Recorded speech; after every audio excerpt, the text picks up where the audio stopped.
you ever traveled in Texas, you probably made a stop at Buc-ee's to use the restrooms and stock up on beef jerky. When I first traveled to Mexico, I was in shock to find out that in order to use the restroom, I had to pay. We all have to use the restroom while we're on the road, and the luxury of free and clean public restrooms is not available to everyone in the world, so we need to appreciate it and celebrate it. Let's learn about the history of the pay-to-use restroom. Pay toilets have been around for almost 2,000 years. They first began in Rome.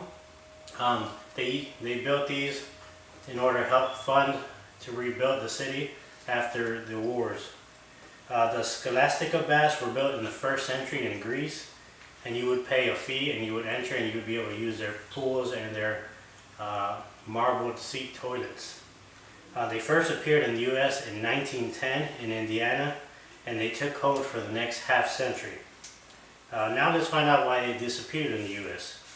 Pay toilets became non-existent in the U.S. by the 1980s. In the 1970s, the Committee to End Pay Toilets in America was created. They argued that the pay toilets discriminated against women because men did not have to pay to use the urinals, but women did have to pay to use the stalls. In 1973, Chicago was the first city to ban pay toilets. So the question is, are they still around? The answer is yes. Pay toilets are still around all around the world and in the U.S. Coin-operated toilets are used all around Europe and in underground stations. So in train stations and subway stations, you would have to pay to use the restroom. In Mexico, most toilets have turnstiles and an attendant at the front that you pay him and he'll give you some toilet paper and give you access to the restroom. In New York City, at Madison Square Park, a pay toilet was built in 2008.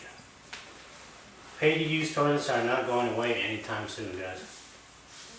So to many, the idea to pay to take care of your business is unbelievable. But millions of people have to deal with this every day. Next time you're in a foreign country, like Mexico, and have to go, give thanks that we live in a country where freedom is being able to use as much toilet paper as you want. Any questions? How much do pay toilets cost in New York City? 25 cents. How much did the pay toilet industry make? In the 1970s, the industry was worth about $2 million. In today's money, that would be almost $9 million. So they make pretty good money selling locks for toilet doors. Any other questions? No? Thank you.